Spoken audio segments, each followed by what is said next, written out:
Hi hello how are you? ఎలా ఉన్నారు? బాగున్నారా? నేనైతే చాలా చాలా బాగున్నాను. మీరు కూడా చాలా బాగున్నారని అనుకుంటున్నాను.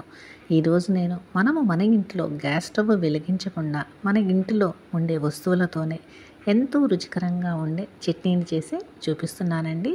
చాలా ఈజీగా మనం తయారు చేసుకోవచ్చు. మరి నా ఛానల్ని ఫస్ట్ టైం చూస్తున్నారా? అయితే తప్పకుండా లైక్ చేయండి, షేర్ చేయండి, సబ్స్క్రైబ్ చేయండి. ప్లీజ్ సబ్స్క్రైబ్ చేసేయండి. ఇంకా రెసిపీలోకి వెళ్ళిపోదాం. ఇక్కడ నేను ఒక పావు కిలో టమాటాలను తీసుకున్నాను. అదేవిధంగా ఒక పావు కిలో ఉల్లిపాయలను కూడా తీసుకున్నాను. రెండింటిని ఈ విధంగా పెద్ద పెద్దగా ముక్కల కింద కట్ చేసి పెట్టుకోవాలి. తరువాత ఒక 10 నుంచి 15 దాకా పచ్చిమిరపకాయలను మనం తీసుకోవాలండి. పచ్చిమిరపకాయలు శుభ్రంగా కడిగేసి ఈ విధంగా నేను తీసుకున్నాను. తరువాత ఒక అల్లం ముక్కను తీసుకొని దానిని కూడా సన్నగా కట్ చేసి పెట్టుకోవాలి. తరువాత ఒక కుకుంబర్ని తీసుకున్నాను. అంటే కీర దోసకాయ అంటారు కదా, ఆ కీర దోసకాయని తీసుకొని దాన్ని కూడా ఈ విధంగా కట్ చేసి పెట్టుకోవాలి. తరువాత కొత్తిమీరని ఒక కట్ట తీసుకున్నానండి. దానిని కూడా శుభ్రంగా కడిగి పక్కన పెట్టుకోవాలి. తర్వాత మిక్సీ జార్లో ముందు పచ్చిమిరపకాయలను వేసుకోవాలి. తరువాత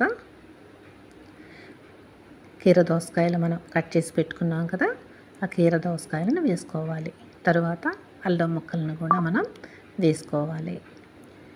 తరువాత మనం కట్ చేసి పెట్టుకున్న టమాటాలు ఉన్నాయి కదండి, వాటిని కూడా మనం వేసుకోవాలి. టమాటాలను ఈ విధంగా పెద్ద పెద్దగా కట్ చేసుకుంటే సరిపోతుంది. ఎందుకంటే మిక్సీ చేస్తాం కదా, అందుకని చెప్పేసి.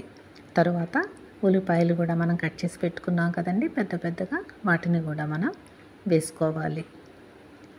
చాలా ఈజీ రెసిపీ అండి, కానీ టేస్ట్ మాత్రం అదిరిపోతుంది. తప్పకుండా మీరు కూడా ట్రై చేయండి. తరువాత మిక్సీ జారు మీద మూత పెట్టి కచ్చా పక్కాగా అంటే బరక బరకగా ఉండే విధంగా మనం గ్రైండ్ చేసుకోవాలన్నమాట. స్మూత్ పేస్ట్ కింద అస్సలు చేసుకోకండి. బరకగా ఉంటేనే ఈ చట్నీకి టేస్ట్ అనేది వస్తుంది. నేను చూపిస్తున్నాను కదా, ఈ విధంగా బరక బరకగా మనం మిక్సీ చేసుకోవాలన్నమాట. తరువాత మనము కొత్తిమీర ఆకులను కడిగి కట్ చేసి పెట్టుకున్నాం కదా, వాటిని కూడా మనం వేసుకోవాలి. తర్వాత సాల్ట్ అనేది మనం టేస్ట్ ప్రకారంగా వేసుకోవాలి. పసుపుని ఒక హాఫ్ స్పూన్ అనేది వేసుకోవాలి.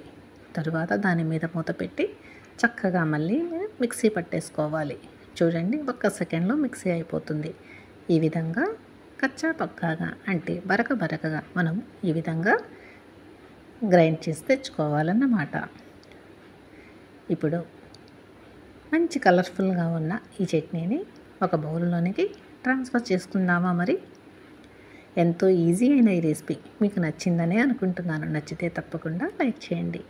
తరువాత ఒక నిమ్మకాయను తీసుకొని నిమ్మకాయ రసాన్ని పిండుకోవాలి. నిమ్మకాయ రసం పిండుకుంటేనే టేస్ట్ అనేది చాలా బాగుంటుంది. మరి నా ఛానల్ని ఫస్ట్ టైం చూస్తుంటే తప్పకుండా సబ్స్క్రైబ్ చేసుకోండి. ప్లీజ్ సబ్స్క్రైబ్ చేసుకోండి, మర్చిపోవద్దు. తరువాత నిమ్మకాయ రసం పిండిన తర్వాత బాగా మనం కలుపుకోవాలి. ఈ విధంగా మనము ఎంతో ఈజీగా ఉండే ఈ చట్నీని మనం అప్పటికప్పుడు ఇంటిలో గ్యాస్ వెలిగించకుండా తయారు చేసుకోవచ్చు. చాలా టేస్టీగా ఉంటుందండి. ఈ పచ్చి ఆకులతో, టమాటాలతో, ఉల్లిపాయలతో చేసుకున్న ఈ చట్నీ అదిరిపోతుందండి. తప్పకుండా ట్రై చేయండి.